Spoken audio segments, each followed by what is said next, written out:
979. Now. Ahora. Tránsito en la ciudad y los principales accesos. Romy, querida, buen día. ¿Cómo está la calle hoy? Buen día, Ele. Bueno, arrancamos esta media mañana con una noticia complicada en el barrio de Belgrano, donde una mujer falleció, fue embestida por un colectivo de la línea 67. Ajá. Esto ocurrió en Avenida Cabildo al 400, muy cerquita de Newbery y Maure. Sí. El tránsito está cortado en forma parcial.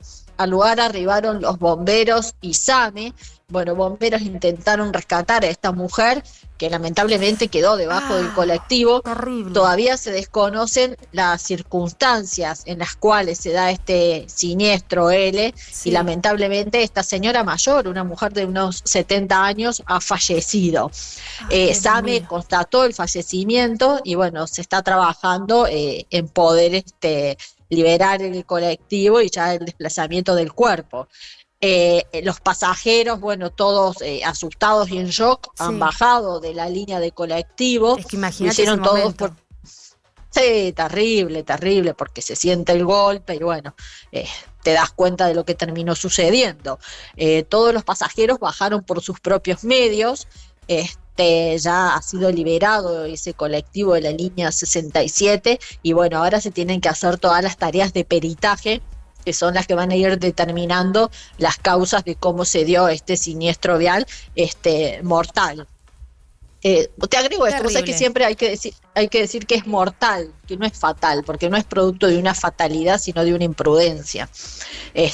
Así que bueno, lamentablemente esta mujer ha fallecido, están trabajando en el lugar, hay un corte de tránsito parcial, genera demoras locales, puntuales, porque es zona todo de Metrobús, así que bueno, muchísima precaución y estar atentos, sí, los no que se están solamente desplazando. Está cortado el Metrobús, estamos viendo algunas imágenes del lugar, sino esto fue entrando a Capital, ¿no? Sentido al centro. Claro, esto es entre Newbery y Maure. Sí, está cortado el tránsito, esa cuadra. Sí. Exacto, sí, porque tienen que hacer todas las... Primero, bueno, tuvieron que los bomberos sacar el cuerpo, literalmente, que quedó debajo del colectivo. Por favor, terrible. Terrible. Bueno, después de esas tareas y que SAME intenta asistir y constatan el fallecimiento, no tienen ya nada para hacer. No. Entonces lo que sigue ahora es la tarea de peritaje. No se puede mover ese vehículo porque tienen que hacer todo el levantamiento del peritaje para poder ver cómo fueron las circunstancias en las que se dio este hecho de tránsito. Y también los testigos. La policía empieza a tomar los testigos. Así que bueno, esto dentro del ámbito de Capital Federal. Además se suma en Panamericana un choque de dos autos, esto es en el kilómetro 20, en sentido hacia Capital Federal, hacia General Paz. Hay un carril reducido y operativo de seguridad. Una General Paz que también tiene retrasos porque se dio un choque entre un camión y un auto, un choque fuerte a la altura de Cabildo, todo en sentido hacia Puente La Noria, este siniestro de tránsito. Ahí está cortado parcialmente y se generan demoras. Los que vienen por la autopista Perito Moreno y de Lepiane todavía sigue bien congestionada desde temprano, con mucho tránsito, y eso lo está absorbiendo la autopista 25 de Mayo, que tiene demoras a la altura de Parque Chacabuco en sentido al centro. El corredor del sur de la autopista Buenos Aires-La Plata, con las demoras a la altura de Avellaneda y Docsú hacia el Bajo Porteño. El servicio de trenes, el tren Mitre, en su ramal Tigre, ha normalizado la frecuencia, había estado operando con demoras por problemas técnicos y siguen los retrasos en el ramal Suárez. Los subtes a horario, L. Gracias, Romy. Le recordamos a la gente lo que está pasando en Aeroparque, que está cerrado hasta el jueves, ¿no? A las 4 de la tarde. Exacto, ayer lo anticipábamos, ahora es un hecho concreto, no hay operatividad en Aeroparque, son 900 vuelos aproximadamente que van a estar trasladándose hacia Ezeiza y va a ser hasta el día jueves 27 a las 4 de la tarde. Gracias, Romy, hablamos en un ratito. Abrazo, chau. Y del tránsito al tiempo, 10 grados, la temperatura... Número redondo en este momento en la ciudad de Buenos Aires. Hace frío pero ese nos prometió que en esta semana íbamos a tener un combo, no te digo perfecto porque hay tormentas, pero con temperaturas un poco más agradables. ¿Cómo estás, ese? Buen día. ¿Qué tal, Ele? ¿Qué tal, equipo? Sí. Van a llegar las temperaturas más agradables, pero hoy no. Todavía hoy no. Así que Todo eso hoy no va a pasar. No se apuren. Claro, todavía no se apuren a salir con alguna remerita o busito, porque bueno, hoy hace falta campera. La máxima 14 hoy, 14. Y cielo mayormente cubierto. Pero sí, ya a partir de mañana se va a notar, vamos a subir un nivel, podemos decir, en cuanto a temperaturas. Como dirían los chicos, subimos un nivel y nos quedamos en ese nivel porque vamos a quedar con máximas entre 18 y 19 o 20 grados los próximos días. El único día que por ahí, bueno, la máxima va a estar un poquito más restringida va a ser el jueves, porque particularmente esperamos lluvias y algunas tormentas el jueves. Ya a partir de mañana, por la tarde o noche, puede haber alguna lluvia aislada, pero los fenómenos más importantes se prevén durante el transcurso del jueves. Bien. Vamos a ver si no hay algún tipo de alerta, porque puede ser alguna tormenta intensa en la región, así que vamos a estar bien atentos a eso.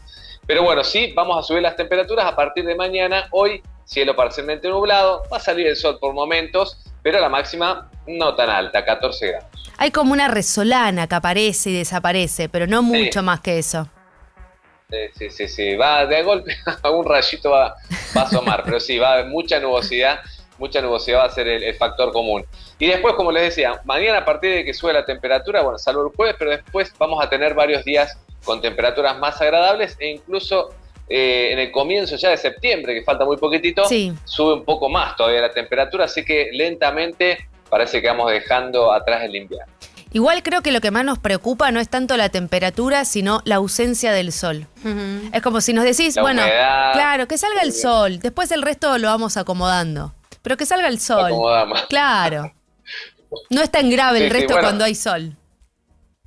Bueno, pero hay buenas noticias con respecto a eso, porque a partir del viernes, después del jueves, de las lluvias, tormentas, vamos a volver a tener sol y mejores temperaturas, así que combo espectacular, perfecto. Espectacular. Gracias, Ese. Hablamos en un rato. Hasta luego. Beso grande. Datos, contexto y las claves para entender el presente. Economía. Con Eugenia Mucio. No somos nadie. Now. Zurich presenta la actualidad económica. El dato económico del día con Euge. Bueno, vamos a hablar sobre el ingreso disponible, como decía hace un ratito. Es esto que te queda después de haber pagado gastos fijos. Le hace servicios, alguna otra cosa como la prepaga, por ejemplo, el colegio de los chicos, cosas que vos no podés dejar de pagar. Algunos consumos son reducibles, sí, pero que al mismo tiempo hay otros que no, que simplemente los necesitas para poder continuar con la vida con la vida, iba a decir capitalista en el sentido de que vamos a trabajar, sostenemos una familia y llevamos por ahí. Ingreso que hoy está y no cambia mucho la dinámica, pero que se actualiza cada vez que sale el índice de salarios, pero que hoy sí hacemos una comparación respecto del 2025 a junio, estamos un 7% abajo. Es decir, tenemos disponible para consumir después de los gastos fijos un 7% menos que en 2025, lo cual es un número muy grande, ¿no? Para poder pensarlo.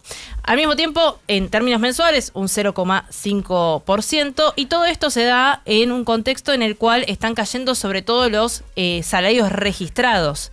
Salarios informales fueron creciendo, también es un poco más difícil verlo de esta forma, porque son más difíciles los datos. Salarios públicos también están un 17% abajo de lo que era diciembre de 2023, y si vamos al ingreso disponible para noviembre de 2023, también tenemos entre un 10 y un 15% abajo de lo disponible. ¿Qué está pasando? Está aumentando mucho la canasta de servicios, y si vamos, por ejemplo, a la tabla y a la canasta que hace el IEP, que es el instituto hecho entre el CONICET y la UBA, muestra que una canasta de servicios públicos para el AMBA para agosto de 2026 llegó a valer 289.622 pesos, contando factura eléctrica, de gas, de agua y de transporte, siendo la de transporte la que más peso tiene y es la que va aumentando todos los meses por encima de la inflación. Si vamos a los colectivos, por ejemplo, el tren hace poco también tuvo un aumentazo. Y va justamente comiendo peso en el salario, 14,5% es el peso que tiene en el salario según esta medición, que lo que hace es comparar con el RIPTE, y si vas a diciembre de 2023, al inicio del gobierno de Javier Milei, esta misma comparación estaba al 6%, es decir, más que se duplicó el peso que tiene una canasta de gastos fijos en el salario. El dato anterior a la Equilibra, lo quería citar justamente, y también habla de gastos fijos que crecieron al 2,2% cuando en junio, que es donde hace la medición, la inflación había sido del 1,9%, o sea, están creciendo por encima de la inflación. Se habló de esto, digo, más allá de los números, que es lo que viene justamente como a ponerle un poco de esqueleto a la cuestión de por qué, si la inflación está desacelerando, de repente en mi bolsillo no llega a fin de mes. También pensando en que los salarios no están aumentando al ritmo de la inflación. Contábamos hace un par de días que a nivel convenio están al 1,8% y las paritarias se retrasaron muchísimo. En el primer trimestre casi que no hubo, según los sectores. Y hay mucha gente que está incluso hasta sumando trabajos. Pero esto llegó incluso el debate respecto del consumo, porque también Javier Milei lo viene diciendo, digo, poniendo una foto del Abasto lleno de gente, por ejemplo. Y se habló de la calle Corrientes llena de gente. ¿Pero dónde? En la mesa de Mirta. Así que lo escuchamos. El 24, 25 y 26 está parejo. Los 3 años... No es este. Ahí vamos a escuchar lo de Mirta, esto lo vamos a poner después, Barbie, sí. Es lo que dijo Rottenberg, claro, respecto a esto. Bien, claro. Eso es típico de Argentina. Bueno, este es el video que reposteó Javier Milei en su cuenta de Twitter diciendo para que vean que el consumo sigue, que el consumo sigue vivo, ¿no? Porque lo que se está hablando es justamente que el consumo masivo, que es justamente lo que vos podés comprar con este ingreso disponible, es el que está cayendo. Lo vemos en los datos de Sentia, que son los que hacen compras de supermercado. Y acá, Barbie, también digo, quiero ver tu opinión, porque acá lo que se hablaba era una calle Corrientes llena de gente. Digo, mi primera impresión es, en la calle Corrientes hay mucho turista y sin es duda un lugar de la ciudad de Buenos Aires muy particular. Pero además, yo voy entre 2 y 3 veces por semana al teatro y hay salas en que están por la mitad. Claro. Que no están llenas. Y si bien, bueno, Carlos Rottenberg conoce mucho de este aspecto, ha venido aquí invitado y ha contado de eso, cuando hay tantas figuras importantes, porque no hay tanta ficción, sabemos que en este momento está haciendo teatro Guillermo Francella, Adrián Suárez, que son cortatickets, son los que llenan salas. Claro, Benjamín Vicuña, que ya está concluyendo con esta obra, y tantos otros. Flor Peña estuvo hasta hace poco con Las Hijas. Eso hace también, claro, que hace también que la gente vaya al teatro a ver estos artistas. Claro. Pero hay un montón de otras obras que no están llenas y que aparecen promociones, 2x1. Es como ver el vaso medio lleno o medio vacío, porque no es una realidad que todas las obras agotan. Algunas sí y otras no. Bueno, incluso los consumos con tarjeta de crédito y las deudas que venimos hablando son deudas de consumo y pueden tener que ver con esto también. Porque hay una cuestión de que vos, cuando pertenecés de alguna forma a un cierto estrato, ¿no? Y todos nos percibimos de clase media. Acá les preguntás a cualquiera de nosotros que está en la mesa, allá en el control, y a cualquiera que te encontrás por la calle te va a decir que es de clase media, y capaz esa clase media gana desde 2 millones de pesos a 10 millones, y en ese rango está la clase media. Igual, escuchemos lo que dijo Carlos Rottenberg respecto a esto. El 24, 25 y 26 está parejo. Los 3 años están un 16% abajo del 23. En el año 23, por el cambio, teníamos mucho turismo. Y yo en el año 23 declaré, tuve que aprenderme las efemérides uruguayas, porque cada vez que había un fin de semana, yo me aprendí el natalicio de Artigas, la batalla de las piedras, cosas que no sabía. Eso pasó en el 23. Un domingo a la noche hacíamos doble función pensando en buquebús, no pensando en el consumo interno. Está muy bien. Entonces, que haya un 16% menos que en el 23 nos parece lógico, porque nos falta esa porción que hacía que Moldaski en la platea del Teatro Apolo preguntaba, levanten la mano los que no son de Buenos Aires, y levantaba media sala. Claro, miren, hay mucho turismo. Ahí está. Claro, bueno, miren ahí cuando hablamos de Argentina está cara o está barata, ahí estaba comparando dos momentos muy claros de la economía. 2023 teníamos un dólar muy, muy, muy atrasado y con lo cual Argentina... Al mismo tiempo teníamos un dólar atrasado oficial y teníamos un dólar blue funcionando de alguna forma, mucha inflación y Argentina estaba barata, ¿no? Ahora, viene una devaluación muy grande, el dólar se empieza a atrasar muchísimo más y ahí empieza Argentina a hacer cara en dólares y justamente ahí mostraba cómo pensando en el buquebús, hacía las funciones pensando en cuándo los uruguayos podían venir porque Argentina estaba más barata para poder justamente llenar más salas y hacer crecer el negocio.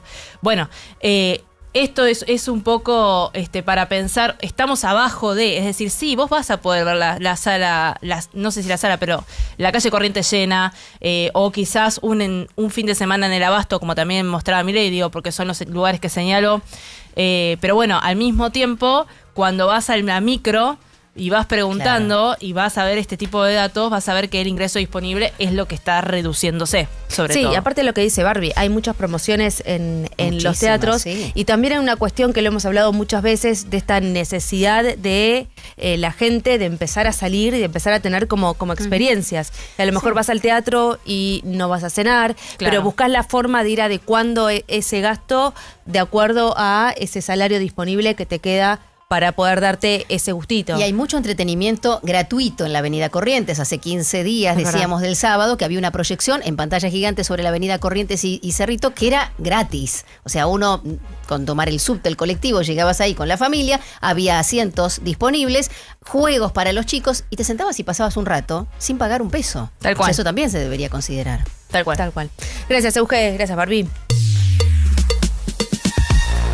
¿Viste que lo primero que se te viene cuando pensás en tu seguro son los siniestros? Para cambiar eso, llega Club Zurich, el club de beneficios con el que Zurich acompaña todos los días a sus clientes con esos gustos que les hacen bien.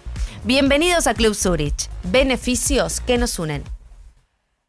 Hasta hoy los seguros solo aparecían cuando aparecían ellos, los siniestros. Pero en Zurich entendimos que también podíamos ser parte de tu disfrute diario. Así nació Club Zurich, donde simplemente por ser cliente tenés beneficios en supers, electro y hogar, jugueterías y más. Adiós a pensar solo en siniestros. Hola a esos gustos que te hacen bien. Bienvenido a Club Zurich, beneficios que nos unen.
Cardeus Colchones y Somiers está a la vanguardia del mejor descanso. Con la Cardeus renovemos el sueño. Con una calidad que supera la realidad, invita a soñar y a disfrutar cada noche. Disfruta de un ahorro mundial de hasta 60% de descuento, 18 cuotas sin interés y el envío es gratis. Únicos con certificación ISO 9001.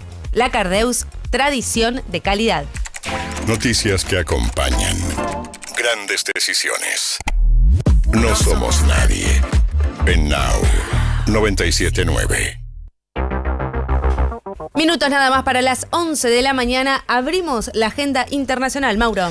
Bueno, porque vamos a hablar finalmente del anuncio que hizo el secretario del Tesoro, muy conocido por los argentinos, Scott Bessent, anunciando que va a sancionar a Estados Unidos a 60 entidades que tienen vínculos con Irán. Sobre todo se refirió puntualmente a aquellos que tengan vínculos con el Bank Melli, que es el principal banco iraní, ¿no? Con el más grande y con mayor cantidad de sucursales y fondos y recursos en Irán. Y además dijo algo muy polémico y raro, ¿no? Porque dice que aquellas entidades que comercien con Irán, sobre todo con el Bank Melli, van a ser pasibles de sanciones de los Estados Unidos y que pueden llegar a quedar afuera del sistema del dólar.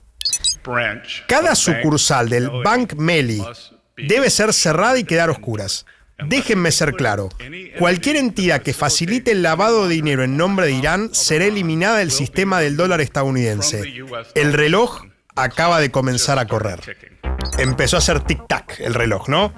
¿Qué significa quedar afuera del sistema del dólar? ¿Qué significa? Es medio raro. Lo que quiso decir en realidad es que no va a poder hacer ningún tipo de operación a nivel legal, electrónica, sobre todo que tenga controles, donde participa algún tipo de entidad estadounidense. Y sobre todo también le advierte a entidades estadounidenses y otros países que cualquiera que comercie con Irán y sobre todo con este banco, por dar un ejemplo, puede llegar a quedar afuera de él todas las operaciones internacionales. ¿Por qué? Porque como suele pasar con el contrabando, o se hace por criptomoneda o en dólar cash. Digo, no le pueden impedir al banco, al Bank Melli tener dólar cash porque el dólar en billete, digo, el dólar billete que tenemos nosotros no me lo va a manejar Estados Unidos. Sí puede manejar el valor y todo, pero ese billete lo tengo yo, físico. Total, no, a eso me refiero, claro. ¿No? Por algo también, y esto es simplemente una aclaración por este tipo de tema, por eso Estados Unidos no tiene billetes más grandes en dólares. Para evitar cualquier tipo de transacción fraudulenta, como tienen que ser montos grandes, tienen que ser un volumen muy grande y eso lo hace mucho más detectable que, por ejemplo, si hubiese billete de $100.000, ¿no? Que no existen justamente por eso. Entonces eso fue lo que amenazó Scott Bessent con un Irán que se ve cercado por todos lados. De hecho, ahora, por ejemplo, tiene 15 millones de litros de déficit de nafta por día. Uno puede decir, ¿Irán, uno de los mayores productores de petróleo del mundo? Sí. ¿Por qué tiene déficit? Porque Irán produce petróleo crudo que exporta, pero sus refinerías no dan abasto, menos después de la destrucción que sufrieron por parte de Israel y Estados Unidos. Tal cual. Entonces, si bien pueden producir el crudo y lo exportan de manera ilegal, ilegal porque está sancionado por Estados Unidos, no pueden cubrir la demanda interna de gasolina, nafta, digamos, gasolina como se lo suele decir en idioma en español neutro. ¿Y qué es lo que pasa con esto? Claro, empieza a haber racionamiento, empieza a haber escasez y la gente también empieza a sentir una vez más el asedio del bloqueo económico de los Estados Unidos, que justamente avanzó con este Economic D-Day, el día de económico, y los anuncios de Scott Bessent. Algo también muy interesante, que va a ser China. No, porque China, que es uno de los principales apuntados, es como, no dijo específicamente que 60 entidades va a sancionar a Estados Unidos, Scott Bessent, pero China se sintió tocada. Se sintió tocada, claro. ¿No? Es como, y bueno, obviamente, ¿no? Sé que me estás apuntando. Exactamente, porque las entidades que hoy negocian con Irán, principalmente en el sistema ilegal y que son gran parte de las compradoras de crudo, son muchas empresas iraníes, entre ellas las famosas refinerías tetera que ya venimos mencionando hace mucho, que son estas refinerías independientes, medianas y chicas, que tienen a veces métodos muy rudimentarios, instrumentos muy rudimentarios, pero que producen el 25% de la energía china. Entonces, claro, por un lado, China dice que puede llegar a aplicar las mismas sanciones a quienes les aplique las sanciones a sus empresas y al mismo tiempo el tema del dólar, porque la moneda, ¿no? Que no sé qué decir eso, Euge. Sí, no, te quería preguntar si justamente el hecho de dejar espacio para que aparezca otro jugador, porque retirarse el patrón dólar de ese tipo de transacciones, siendo que China está buscando meter al yuan en las transacciones comerciales. Pensemos, el swap con Argentina de por sí lo estira y lo estira más años para justamente decir, ok, más años vamos a tener de alguna forma algún tipo de intercambio monedas en este caso, con Argentina. En yuanes y pesos. En yuanes. En su momento, cuando Massa era ministro de Economía, había habilitado las importaciones pagadas directamente en yuanes a las empresas chinas. ¿Y al FMI Argentina no le había pagado en yuanes una vez también? Sí. Hubo un giro en yuanes que le hizo, claro, pues es una moneda de... Sí, que es parte, claro. es parte de lo que tiene el FMI en sus propias reservas. Sí, puede tranquilamente hacerlo. Digo, no es que le deja espacio a China de alguna forma, porque ponerle que estas transacciones después se vuelvan ilegales, porque también deja espacio para las transacciones ilegales. El día que se formalicen, porque en algún momento puede pasar, ¿no le deja justamente espacio a que venga China a meterse por ahí? Sí, es lo que busca, o sea, la imposición del yuan como moneda, incluso un antecedente clarísimo es el tema de la negociación de los BRICS, ¿no? Claro. La negociación de los BRICS que se hacía, ¿no? Este grupo de países que se oponían o estaban en desacuerdo con el sistema internacional, Brasil, Rusia, India, China y Sudáfrica en su momento, que después se amplió y Argentina había pedido el ingreso. En su momento con el gobierno anterior de Alberto Fernández, una vez que asumió Javier Milei, eso terminó, pero el intercambio supuestamente comercial de los BRICS iba a ser en moneda local. Tal cual. De ambos países, o sea, los países bilateral o multilateral, lo que hacía era evitar justamente el sistema del dólar. Y si Estados Unidos finalmente termina sancionando y sacando el sistema del dólar, automáticamente entra China. Claro, bueno, hagámoslo en otra moneda. ¿Eso quiere decir que el yuan tiene el mismo peso que el dólar? No, y Estados Unidos lo sabe. O sea, claramente la moneda de preferencia va a seguir siendo el dólar por ahora, aunque ojo, puede cambiar. En su momento era la libra. Antes de la Segunda Guerra Mundial era la libra esterlina británica. Ya hay algunos analistas que están haciendo como esa curva, cómo era la libra, después pasó el dólar y cómo ahora se estaría empezando a ver esa modificación para que empiece a ser. ¿Tienen ahorros en yuanes? En algún futuro. No tienen ahorros en yuanes todavía. Por ahora. Bien, entonces, volviendo al tema de Irán, puntualmente hablando, un Irán que está sumamente asfixiado económicamente, que entiende que China lo va a apoyar porque se vería extremadamente perjudicada, no así dar la vida por Irán, pero sí que China va a estar de su lado, y lo que está esperando Donald Trump también es el viaje que va a hacer Xi Jinping el 24 de septiembre a Washington, donde van a poder dialogar directamente sobre este tema, porque Trump siempre hace lo mismo, ya lo dijimos, él golpea, después negocia y no tiene ningún tipo de problema en juntarse personalmente con los líderes o presidentes o primeros mandatarios de los países al que él le pegó económicamente, pues ya lo ha hecho. Tal cual. Estuvo en China, no sé si se acuerdan de ese saludo que tuvo con Xi Jinping, y cuando Xi Jinping le dijo a Trump esto de no caer en la trampa de Tucídides, y se lo dijo abiertamente, o sea que Estados Unidos entienda que China va a tener otra manera y que no necesariamente tiene que haber una confrontación directa, sino que puede ser de otra forma, y vamos a ver qué hace Donald Trump con todo esto, pero la asfixia a Irán continúa, económica, y es algo que probablemente sea esa línea que tome Estados Unidos, no la línea bélica, al menos hasta las elecciones de noviembre. Después de noviembre puede pasar cualquier cosa. Ya sea con un resultado favorable al Partido Republicano o desfavorable. Gracias, Mauro.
11:05 de la mañana, estás en Now 97.9. Acordate que nos ves en todo el mundo en 979now.com. También en nuestro canal oficial de YouTube. En televisión nos encontrás en los canales 21.1 de TDA y también en el canal 85 de Flow.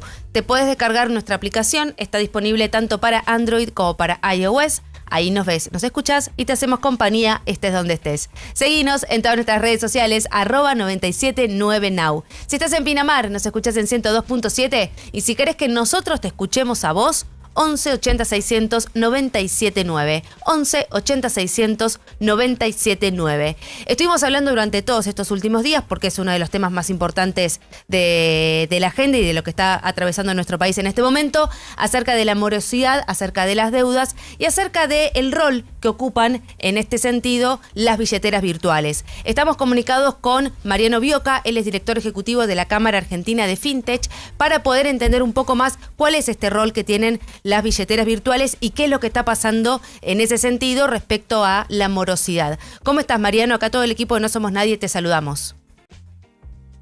Hola a todos, ¿cómo andan? Muy buenos días, gracias por la invitación.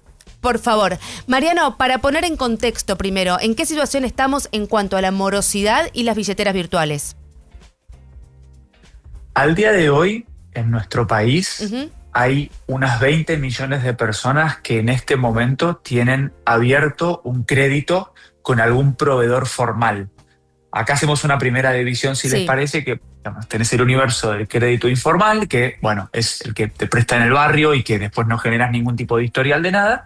Y después está el crédito formal, que es el que compone los bancos, las entidades financieras, las empresas fintech, billeteras y después todo el universo de otros proveedores no financieros de crédito, que están regulados, supervisados por el Banco Central de la República Argentina. Entonces, tenemos 20 millones de personas que tienen abierto un crédito, de las cuales en la foto actual hay 5.8 millones que están con algún grado de retraso en el pago de las cuotas de sus créditos. Ahora bien, sobre esos 5.8, si uno hace uno empieza a desgranar cómo está compuesto esos 5.8 millones de personas, nos encontramos con que hay 2.4 que están atravesando esta situación con bancos, 2.4 millones que están atravesando esta situación con billeteras y después el resto con otros proveedores no financieros de crédito, electrodomésticos, colchones, otro tipo por ahí de financiamiento.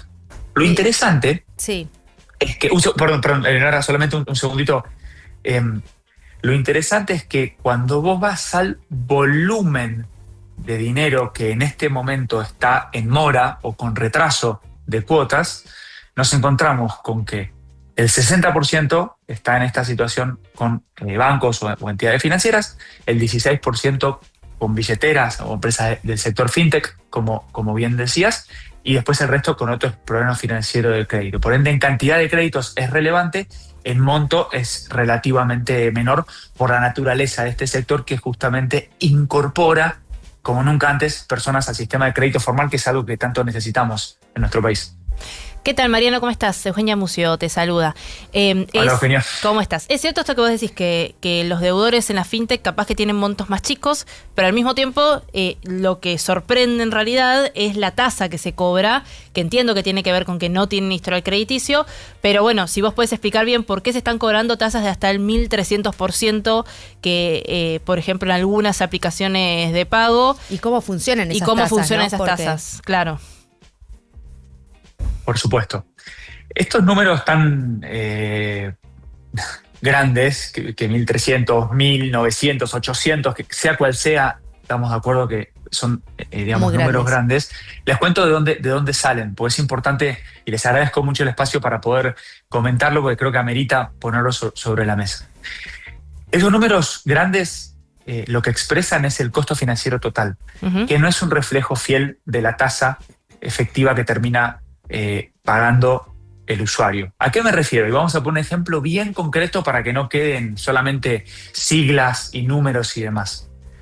Si nosotros en este momento sacamos un adelanto de, por ejemplo, 60.000 pesos para cubrir el pago de algún servicio o lo que sea que necesitemos pagar con 60.000 pesos y procuramos devolverlo en 2 semanas, suponiendo que en 2 semanas uno recibe el salario y lo devuelve, devolviendo, vamos a poner el ejemplo, 65.000 pesos, es decir, sacaste 60, devolver los 60 más 5 en 2 semanas. Si uno anualiza el costo financiero total de ese crédito, que está pensado para ser, de nuevo, de 2 semanas, no de 365 días, si uno lo anualiza, termina dando un número 600 y pico %. Entonces, ¿qué nos sucede? Cuando se trata de adelantos tan cortos y de tan bajo monto de dinero pensados para una devolución prácticamente inmediata, si hacemos, dado que es crédito justamente regulado y supervisado, si hacemos esa exposición del costo financiero total de manera anualizada, nos termina arrojando estos números que, estoy de acuerdo con ustedes, son llamativos, pero de ninguna manera son una representación fidedigna de cuánto dinero tomó el usuario o la usuaria y cuánto termina devolviendo. No están pensados para decir, bueno, saqué 100 y devuelvo 1,5 millones en un año. Está bien. Eso no funciona así. Digamos, no está pensado de esa manera bajo ningún punto de vista. Pero, ¿y en la práctica cómo está funcionando? En porcentajes, la gente que buscó un crédito en las billeteras y en estos sistemas, ¿puede devolver efectivamente ese dinero en 2 semanas como está pensado este crédito? ¿O termina devolviéndolo porque obviamente el sueldo no le alcanza y entran en esta bicicleta de seguir endeudándose, lo terminan devolviendo a 1 año pagando una fortuna? Así como estamos atravesando en este momento el sistema financiero en su conjunto, esta situación tan sensible por la cantidad de personas afectadas de una manera u otra y generalizada porque impacta a todos los oferentes de crédito formal, también está bueno mencionar, yo sé que uno siempre puede encarar por el lado positivo, por el lado negativo, y yo tengo claro que por la sensibilidad hoy está muy dominante y muy fuerte en la opinión pública y en el debate y en el diálogo público la situación de demora o de retraso en los pagos. También está bueno mencionar, me parece, y si me permiten, que nunca antes en nuestro país hubo tantas personas sacando un crédito y pudiéndolo también pagar bien, con la implicancia que tiene de ir construyendo un perfilado crediticio que por ahí arranca con un crédito cortito y después termina, ojalá, en 4 o 5 o 6 años, quien dice, con un hipotecario. Perfecto, pero si no existiese el rol de las billeteras en incorporar nuevos perfiles al sistema de crédito formal, seguiríamos siempre prestándoles al mismo universo de personas con un salario formal. Digo, entonces, sí, perfecto, pero eso está buenísimo mencionarlo, pero igual mi pregunta concreta iba para otro lado. Es hoy, la foto de hoy, la gente que te pide un crédito chiquito porque no está llegando a fin de mes y porque quizás en 2 semanas tampoco pueda tener ese dinero porque por eso te está pidiendo este crédito. ¿Qué termina pasando en los números? ¿Qué es lo que ustedes ven cuando analizan el porcentaje de gente que pide un crédito en este tipo de sistemas, en las billeteras virtuales? ¿Puede pagar en su mayoría el crédito en 2 semanas para no tener que pagar una fortuna o termina financiándolo a 1 año y paga un montón más? Puede. La gran mayoría, de hecho, de este universo de 10 millones de personas actualmente recibiendo algún tipo de crédito de billeteras o del sector fintech, hay 7.6 millones que están pudiéndolo hacer y pues están pudiendo, digamos, pagar de manera correcta en la evolución de las cuotas y de ese. O sea, esto sería en esas 2 semanas.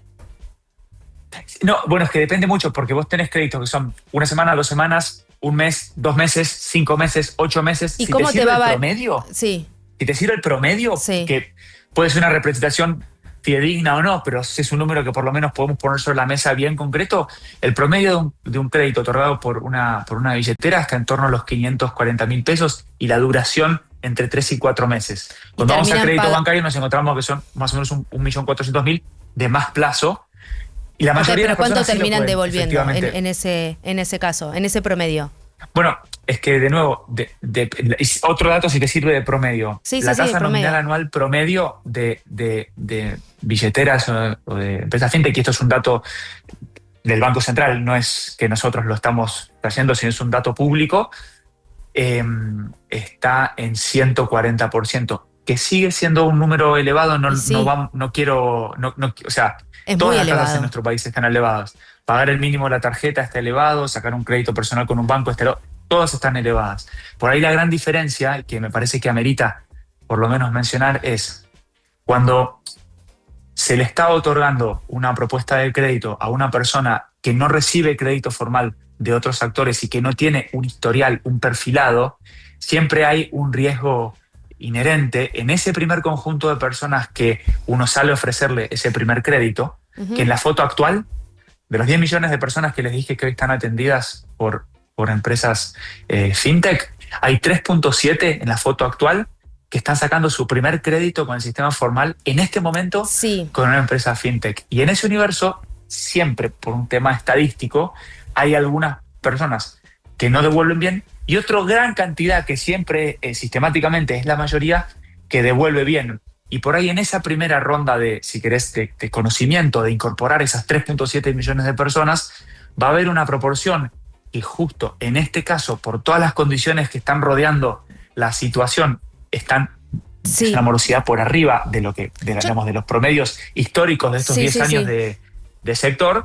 Como les decía, en este primer conocimiento hay personas que pagan bien, personas que no pagan bien, y en esa primera ronda, los que pagan bien terminan también pagando por los que pagan mal, y después ya pasan a otro estamento donde ya sí se lo conoce, se le ofrece un mejor plazo, mejores condiciones, mejores cuotas o lo que sea. Está bien, pero volviendo como al inicio, y si hablamos de este promedio que nos dijiste de el que paga en promedio, los que piden un crédito en estos sistemas terminan pagando un 140% de tasa, mi pregunta es, ¿lo están ayudando con estos créditos o los terminan condenando? Porque terminan pagando muchísimo más.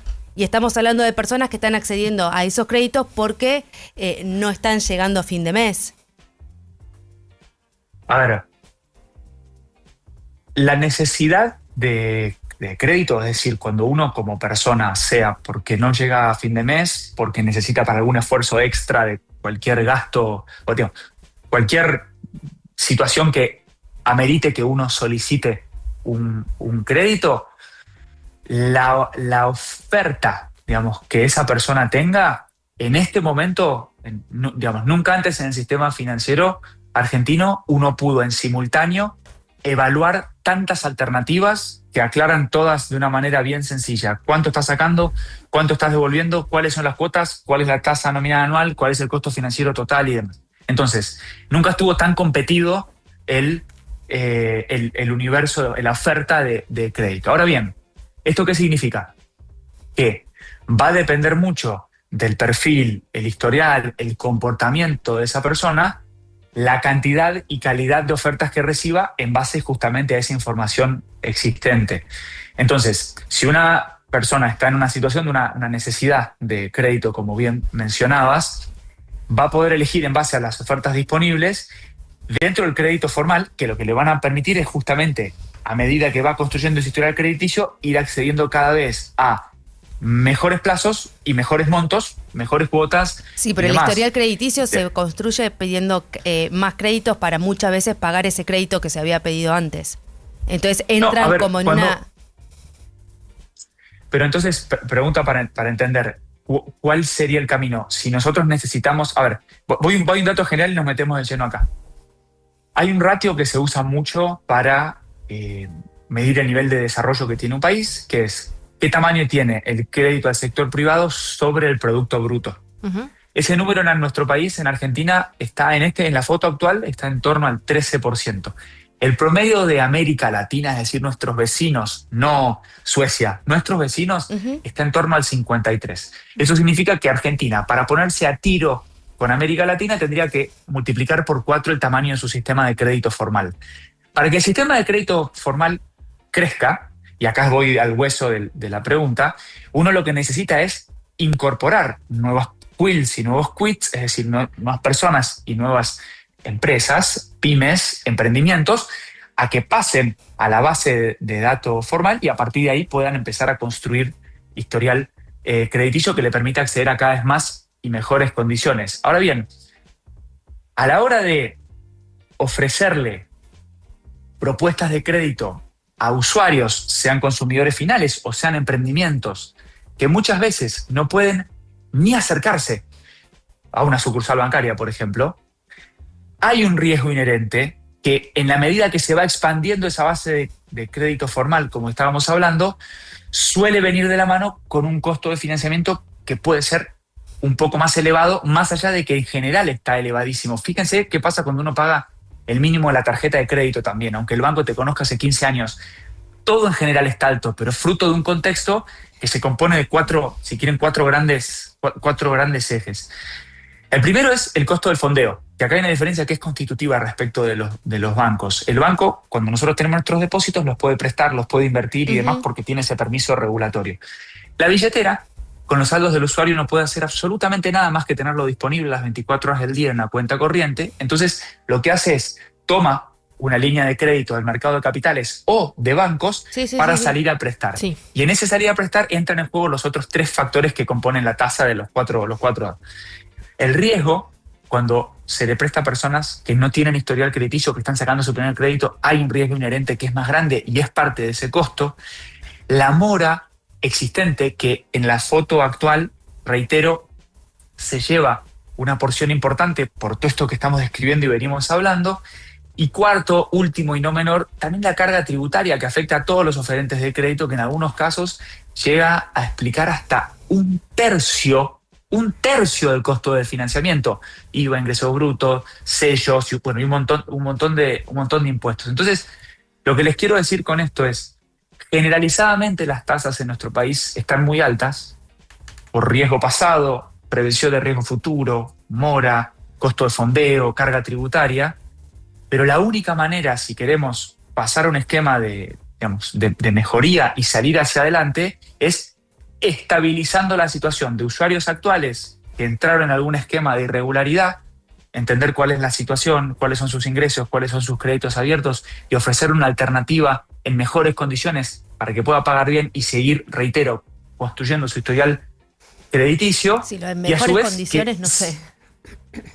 Bueno, es que sí lo son. Cuando hay un esquema de asistencia o de refinanciamiento, son sistemáticamente mejores condiciones que se ajusten a la realidad de la persona que por alguna razón no pudo hacer frente a créditos previamente otorgados. Pero si no seguimos poniendo foco en expandir la cantidad de personas y pymes que accedan al crédito formal, nunca se va a desarrollar el crédito en nuestro país porque siempre le vamos a seguir prestando a la misma persona que tienen su salario, su track record y que al final del día no son necesariamente los que más requieren ese crédito.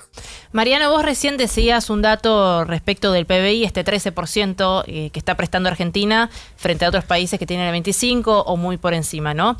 Pero acá también está en discusión para qué se está sacando créditos, ¿no? Porque vos podés tener un crédito para un crédito hipotecario para tu casa y es un crédito que está buenísimo. Otro para tu emprendimiento y es un crédito que también se llama un crédito bueno, ¿no? De alguna forma.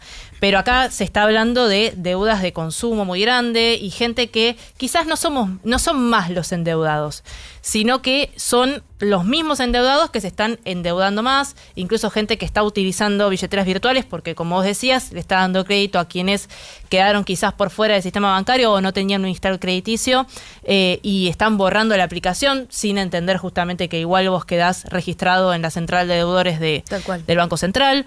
Entonces, quiero saber qué diagnóstico tienen ustedes, siendo que recuerdo hace no tanto ver publicidades de algunas billeteras virtuales, por ejemplo, un chico hablando con sus amigos por WhatsApp o por alguna aplicación diciendo, che, nos vamos a comer una pizza, y él diciendo, uy, pero estoy medio justo de plata, bueno, saco un crédito de 10.000 pesos, por ejemplo, que no es mucha plata, y puedo hacer esa salida con mis amigos, ¿no? Que son estas deudas de consumo que venimos hablando, que a veces son incluso hasta para sostener el nivel de vida en un momento en el que los ingresos disponibles después de pagar todo lo que es servicios, todo lo que es transporte y lo que tenés que pagar para movilizarte y para estar tranquilo en tu casa, te queda mucho menos para consumir, ¿no? Que es este tira y afloje que estamos teniendo.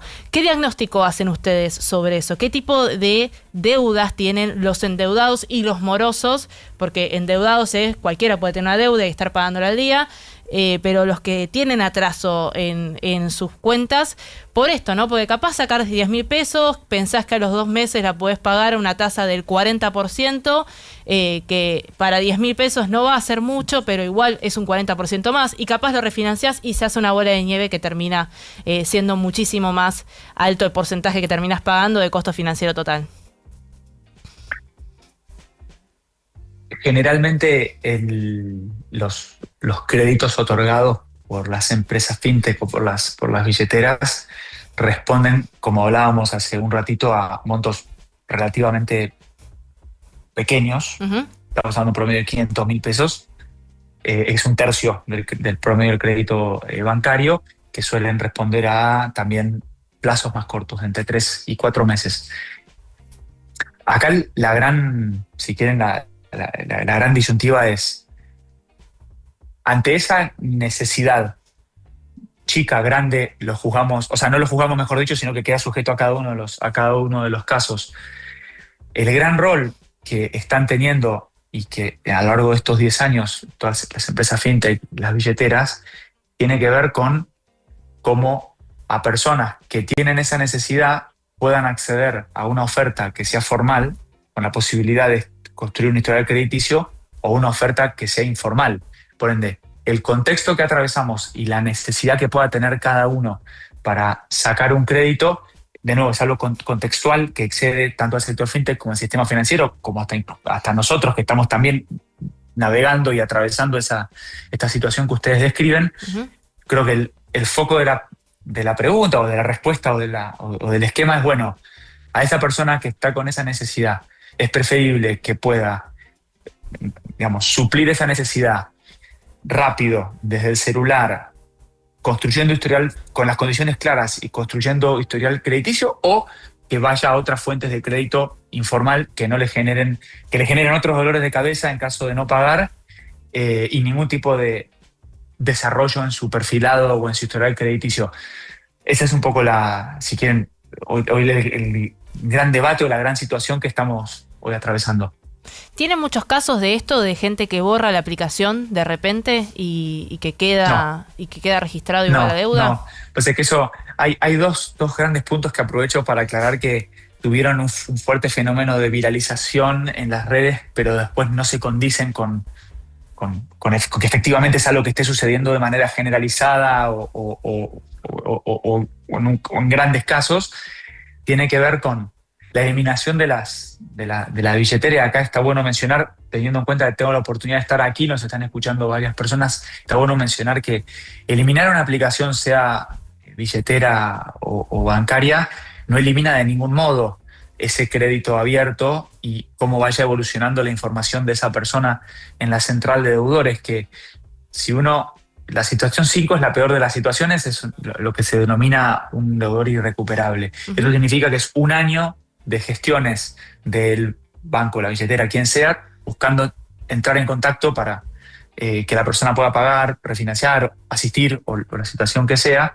Si uno llega a la situación 5, básicamente se cierran todas las posibilidades de acceso a productos y servicios financieros. Y aunque uno empezase supongamos que pase un año y uno empieza a pagar bien, refinancia, tienen que pasar 9 meses consecutivos de haber repagado bien esos créditos o ese refinanciamiento para recién volver a acceder a otros productos. Y lo segundo que se viralizó, así que ahí la recomendación es que realmente no lo hagan, están todas las empresas, tanto fintech como bancarias, están ofreciendo esquemas de refinanciamiento que es conveniente y es sano en términos de desarrollo poder tomar. Y el otro tema que también lo hemos visto muy presente en redes tiene que ver con el hostigamiento, llamados a familiares, y ahí quiero aclarar y quiero ser también muy, muy claro en esta mención. No es una política de cobranza ni de acercamiento al usuario estar llamando ni haciendo llegar mensajes o lo que sea a familiares, vecinos y demás. Puede haber sucedido en algún caso puntual con un estudio de cobranza que no lo está haciendo ni el banco ni la billetera, pero no es una práctica, no está ni permitida ni es deseada por ninguno de los oferentes de crédito formales. Eso también creo que está bueno aclararlo porque no es algo que suceda de manera generalizada con algunos casos muy puntuales que yo también los vi, por supuesto, en las redes y al igual que ustedes los escuché y los estudié. Mariano Bioca, director ejecutivo de la Cámara Argentina de FinTech, muchísimas gracias por esta conversación con nosotros. Gracias a ustedes, que tengan un lindo día. A disposición. Igualmente.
YPF desarrollamos más de 500 tipos de lubricantes, respaldados por las normas de calidad más exigentes y por vos.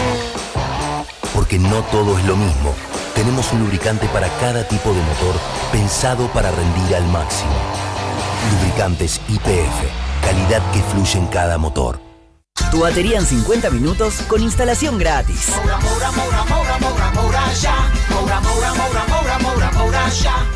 El sabor que te acompaña es Café Ball.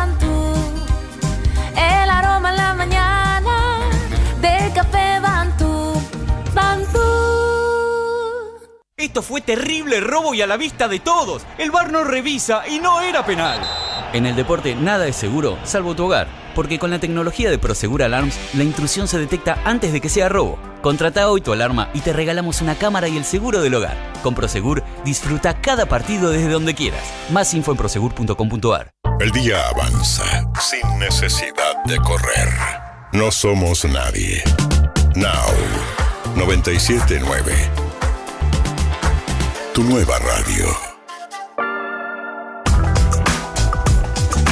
11:35 en todo el país. Tenemos que hablar de la UBA y tenemos que hablar de que la UBA eligió nuevas autoridades y entre esas autoridades, por primera vez, una mujer será decana de la Facultad de Medicina de la UBA y estamos hablando justamente de Claudia Negri, a quien la tenemos comunicada o conectada con nosotros en este momento. ¿Cómo estás, Claudia? Felicitaciones. Muchas gracias, buen día, muchas gracias. ¿Cómo tomaste esta noticia y cuán difícil es llegar a ser decano de una facultad siendo ahora la primera mujer? Bueno, la noticia, la verdad que la tomé muy bien. Sí. Trascendió más de lo que yo pensaba. Hace muchísimos años que trabajo en esta querida facultad de Ciencias Médicas y la verdad que llego muy acompañada de docentes, no docentes, médicos, investigadores, todas las profesiones que se editan acá, desde el lado docente, no docente, han acompañado las diferentes carreras. Y la verdad que es un camino transitado durante muchísimos años.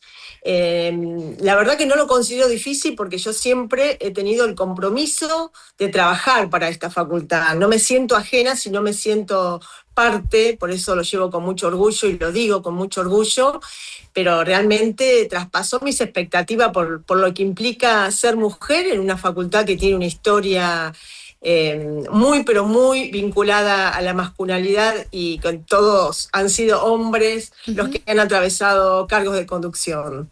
¿Cómo es el proceso para llegar a ser decana? Bueno, el proceso electoral viene a colación de elecciones que tenemos desde diferentes claustros, alumnos, graduados y profesores. Lo primero que se hace es convocar la renovación del consejo directivo de los 3 claustros que acabo de mencionar y después a través de ellos se eligen las autoridades, ya sea decana en este caso y vicedecano, que es la fórmula que vendríamos a tomar la conducción a partir de marzo del 2027. Y vos ahora, claro, asumís en marzo. Yo asumo el marzo. Y lo que quiero aclararte también, que el decano se elige bajo la representación del claustro de profesores. Si bien, bueno, en este caso se aprobó por mayoría de los 3 claustros y votan los 16 consejeros directivos, siempre la persona que es electa proviene del claustro de profesores, que somos 8 los que componemos el consejo directivo. Sí. Yo renové, ya hace varios años que conformo ese claustro de profesora, y en este caso, bueno, de esos 8 consejeros electos por el claustro de profesores, me eligieron a mí, en principio desde ese claustro, y luego acompañaron los otros 2.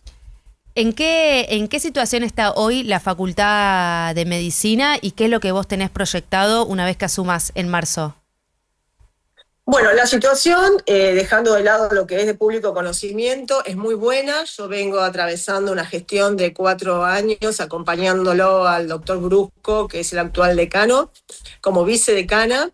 Y se hicieron grandes transformaciones, nos tocó gestionar la pospandemia, la vuelta a la presencialidad, reforma curricular, auditoría, presentación ante la CONEAO, reformas edilicias. La verdad que hemos trabajado en muchos aspectos, sobre todo en aquellos que compete a la parte académica, con mucho compromiso. Acá hay muchísimo trabajo. Esto yo lo menciono como logros o como hitos de nuestra gestión, pero sin embargo el día a día es atender alumnos, hablar con docentes, compatibilizar planes de estudios, cambiar cátedras, ordenar, acompañar a los no docentes en luchas históricas que hemos tenido que atravesar en este tiempo. Creamos un departamento de bienestar estudiantil, por otros procesos que han sucedido.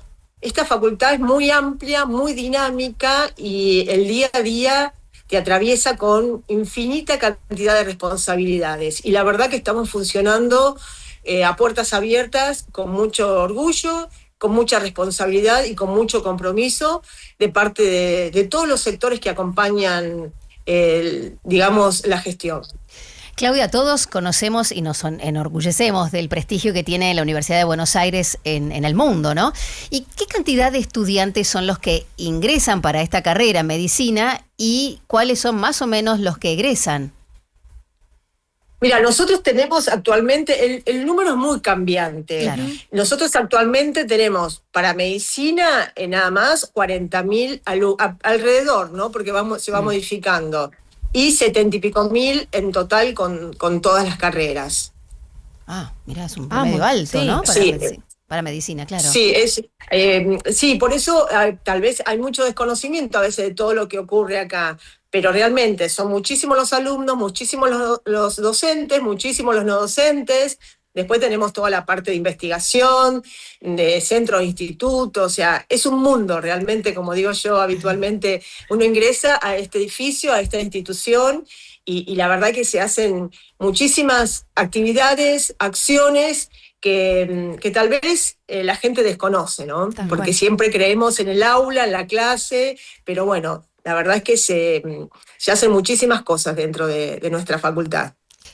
Claudia, tenemos que hacer un paréntesis a esta felicitación porque, bueno, sos la nueva decana, primera mujer decana de la Facultad de Medicina de la UBA, para hablar de la lucha que están atravesando los docentes universitarios y las universidades públicas en general con esta ley de financiamiento de cara a lo que va a ser una medida de fuerza que ya está convocada para el 27 y 28 de agosto.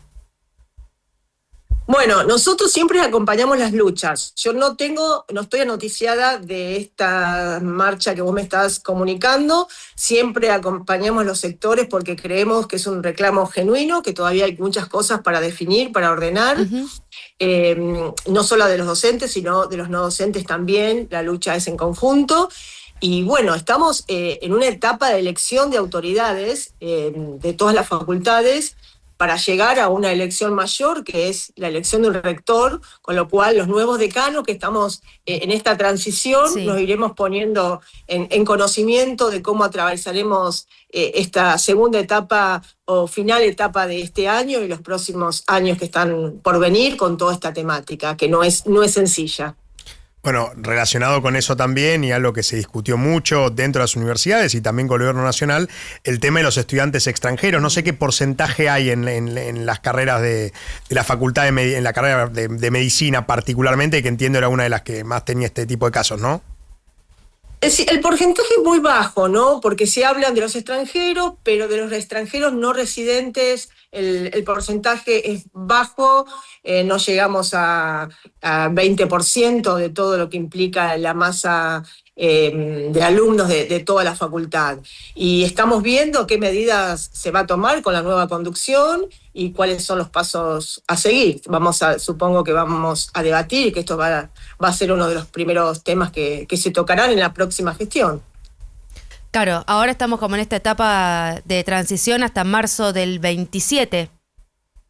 Así es, por eso decía anteriormente que una vez que se elijan todas las autoridades, ahí nos sentaremos a ver cuál es el futuro de nuestra universidad y de nuestra facultad en particular. Claudia, muchísimas gracias por esta charla con nosotros, por tu tiempo y felicitaciones una vez más por ser la primera mujer electa decana de la Facultad de Medicina de la UBA.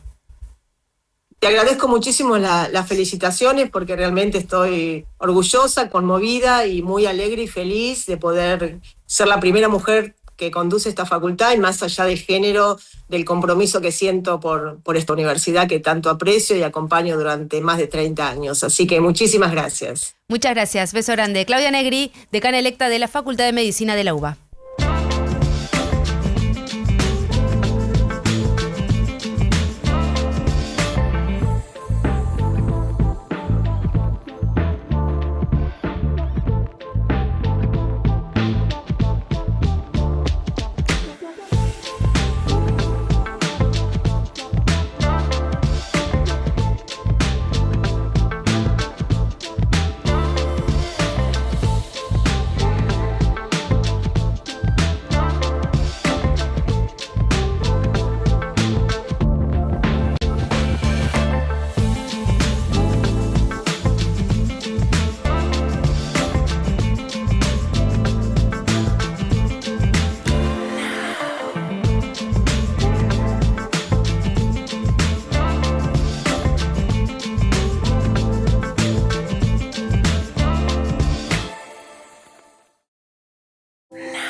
11:47 en todo el país.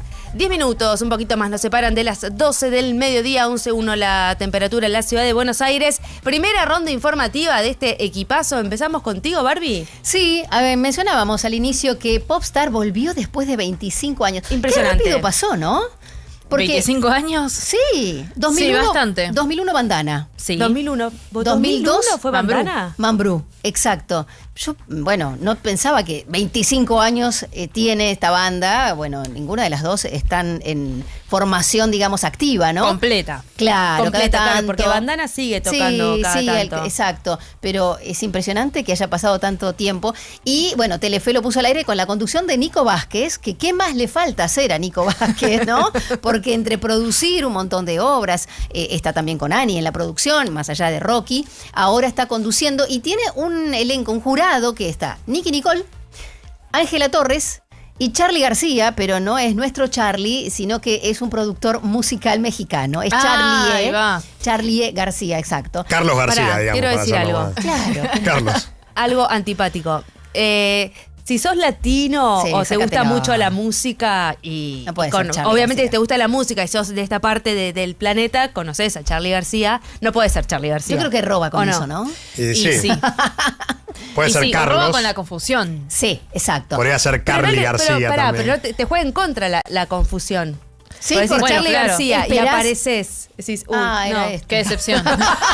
Lo estamos hundiendo, pobre hombre. No, pobre, Tal vez pobre. tenga las mejores intenciones. No, y dicen Y que es muy talentoso. Además, bueno, no vamos a quitar el talento, no es el mismo que tiene. ¿De Charlie o Charlie?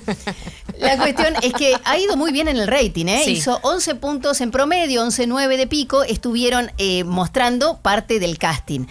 Para esta etapa fueron 3.000 las que estuvieron allí como candidatas.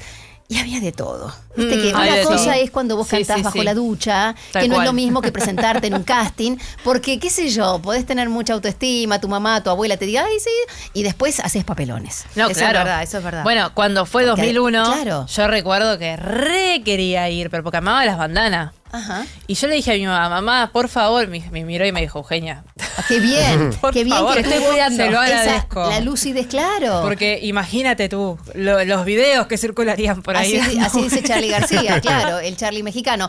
Porque además se ponen auriculares a capela. Claro. Ya tienen la base. Ah, muy difícil. No, muy difícil. Muy difícil. Pero Muy se difícil. presentó Valentina Pergolini, Mira vos. la hija de Mario Pergolini, que ya ha trabajado en comedias musicales. De hecho, ha acompañado al elenco de Despertar de Primavera, que vuelve la obra, y estuvo también en Rent y en varias. Tiene experiencia, pero acá estaba solita. Y tuvo que esos 30 segundos que cantar el tema que eligió de Britney Spears. Escuchamos ese poquitito A de ver. casting, a ver cómo le fue después. Oh, pretty liver, I shouldn't have let you go. Muy bien. Hit me, baby, one more time. Re bien. Muy One More bien. Time de Britney Spears Y a y por capela, supuesto todo. a capela, muy bien, quedó seleccionada, ¿eh? Y quedó seleccionada por su talento. Acá no hay acomodo, no Claro, hay apellido. sabían que era No, Pergolini, no es sabían. importantísimo. Era el eso. número, no sé, 2274, ella Claro. muestra el número y después van diciendo cuáles son los que quedan. Hubo un lore en redes sociales en la previa de... Un lore, sí. abro paréntesis, que Perdón, sería? Como una historia, un cuento, como una una historia conversación. en redes ok. sociales contando como mi experiencia en Popstars.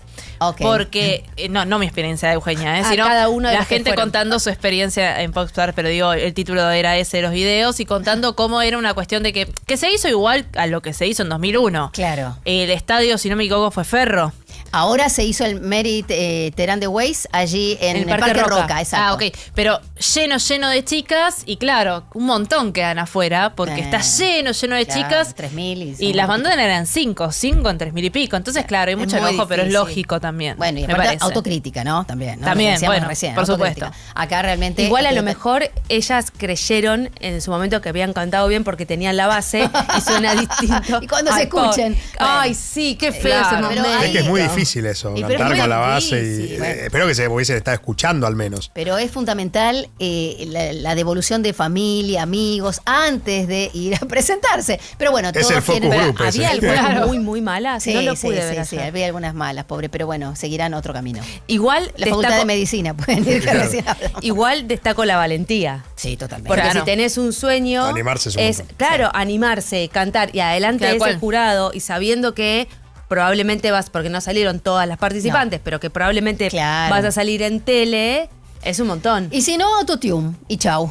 ¿no? Con autotune no canta cualquiera. Digo, por eso, en la vida, no en este concurso, claro, pero en la vida. En la capela le saca toda la posibilidad de que puedas modificar tu voz de alguna forma. De hecho, hay muchos artistas que no pueden cantar a capela. Claro. Que no lo pueden hacer. Sí, es verdad. O sea, son muy y tienen pocos una los que- carrera. Claro, así que no se frustren. Nombres. No se frustren. No se frustren que a lo mejor tienen una carrera con el autotune, como dice. Bueno, entonces yo me puedo presentar. ¿Con autotune? Con autotune. Mauro. Vamos a hablar de Colombia en un tema un tanto menos risueño, vamos a decirlo, porque Abelardo Lespriella, el nuevo presidente colombiano que tuvo el terremoto apenas asumió 4 días después, o 3 días después de haber asumido, tuvo el terremoto de Venezuela, de Colombia, que ya dejó más de 330 muertos, ¿no? Que ya Colombia empezó con la reconstrucción. Cambia la agenda del terremoto y la pone donde él había hablado y había dicho antes de asumir, que es la cuestión de los migrantes ilegales y sobre todo con los grupos guerrilleros, ¿no? Porque está diciendo que lo primero que va a ser la prioridad va a ser no solo el combate contra los grupos guerrilleros, que van a ser denominados terroristas, sino que también se va a poner el foco en los extranjeros que cometan delitos en primer lugar y en segundo lugar aquellos extranjeros que estén dudosos de papeles, ¿no? En Colombia, que recordemos eso es un país muy importante para el paso a Centroamérica y después a Estados Unidos también. ¿No? Es uno de las estaciones previas a llegar a los Estados Unidos de América y por eso Abelardo Lespriella pone el foco ahí, sumado también a que ya hubo traslados de presos de algunas prisiones de que aparentemente se denunciaba que podía haber extorsiones por parte de grupos guerrilleros y demás hacia otros lugares más seguros para el gobierno y que el primer operativo va a ser esta semana en Barranquilla, que es donde él tiene uno de sus fuertes, ¿no? En la ciudad costera de Colombia. Gracias, Mauro. Euge. Bueno, estuvimos hablando hace unas semanas de cómo el gobierno le ponía un techo al dólar. Y ayer pareciera que cambió de estrategia, porque el dólar mayorista terminó superando la barrera de los 1.500, llegó hasta los 1.510, es el mayor ascenso diario en casi 3 meses. Incluso ya tenemos dólar, cuando hablo de dólar mayorista es el que se comercia, el que se llama tipo de cambio oficial es el mayorista, al que acceden empresas y grandes jugadores del mercado, digamos, ¿no? Cuando hablamos del minorista siempre tiene un poquito más, ese ya había superado los 1.500 y después tenés el resto de las cotizaciones, hay cotizaciones de las que se negocian, por ejemplo, con bonos en la bolsa, el contado con liquidación o el MEP, que ya están llegando incluso a los 1.600. Pero la estrategia del gobierno, o la que puede de alguna forma intervenir el gobierno, es en la del dólar mayorista. Y ese dólar mayorista ayer superó por primera vez los 1.510 pesos. ¿Qué es lo que estuvo pasando? Vos tuviste compras del Banco Central que están reduciéndose. Primero por la época del año. Es una época del año en la que Argentina, que es una tierra que depende del sol y de la lluvia y de cuánto la cosecha del agro haga ingresar divisas a las reservas del Banco Central, todavía tiene esta estacionalidad, se está justamente mejorando por el tema de la energía y la minería. En la segunda parte del año hay menos divisas para que el Banco Central pueda comprar. Aún así, el Banco Central siguió comprando, pero está mermando en el monto que compra a diario. Por ejemplo, ayer compró 11 millones de dólares, el viernes había comprado un poquito más de 20, es decir, compró la mitad. Se dice que esa compra a la mitad fue como para dejar más dólares dando vueltas para evitar que suba un poquito más. Pero al mismo tiempo también hay quienes dicen que en la Citi, que está buscando el gobierno, que se reduzca un poco la tasa, ¿no? Que en ese trade-off entre que suba un poquito el dólar y que la tasa se mantenga alta, como se están manteniendo en este momento, la tasa en pesos estoy hablando, está eligiendo quizás probando a ver si supera estos 1.500 pesos, cómo se autorregula el mercado, porque este es un gobierno que está buscando controlar la cantidad de dinero y no así tocando o poniendo la tasa de interés que quiere. Hay que ver cómo se desarrolla en los próximos días este tipo de salto. No es un salto fuerte que digas va a tener un impacto en la inflación, por supuesto, porque es un salto chiquitito. Pero bueno, sí es la primera vez que de alguna forma se está viendo un cambio de estrategia del gobierno, si es que estos días continúa en el mismo camino y sigue superando los 1.500 pesos en el dólar mayorista. Gracias, Euge. Tenemos que hablar de la causa contra Manuel Adorni por presunto enriquecimiento ilícito. Pidió 2 semanas más para presentar su justificación de bienes en esta causa que investiga su patrimonio, justamente. Ante el vencimiento del plazo otorgado por la Fiscalía, que vence mañana, la defensa del ex jefe de gabinete Manuel Adorni solicitó ante la justicia postergar el requerimiento de justificación patrimonial y contar con más tiempo para responder las 20 preguntas formuladas por el fiscal Gerardo Policita. El juez Ariel Lijo todavía debe resolver este planteo, si le da lugar o no.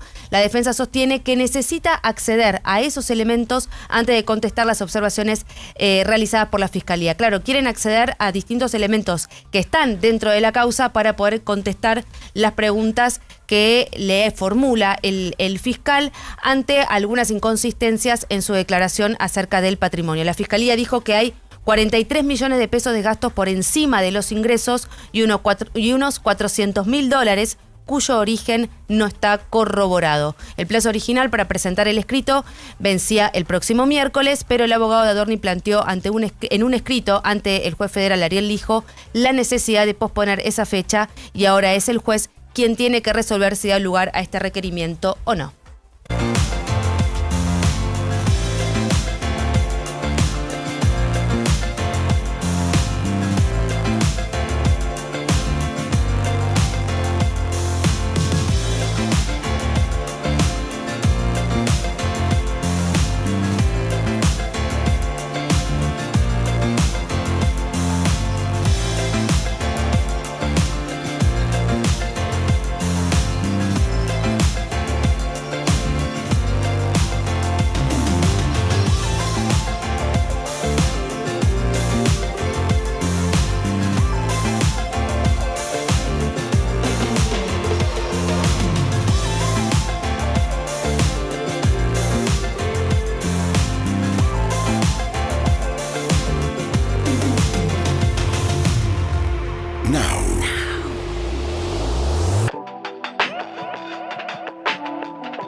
Bueno, todo el mundo, el ambiente del fútbol y también los que no son tan futboleros o futboleras están hablando de este tema porque, claro, nos tocaron a un jugador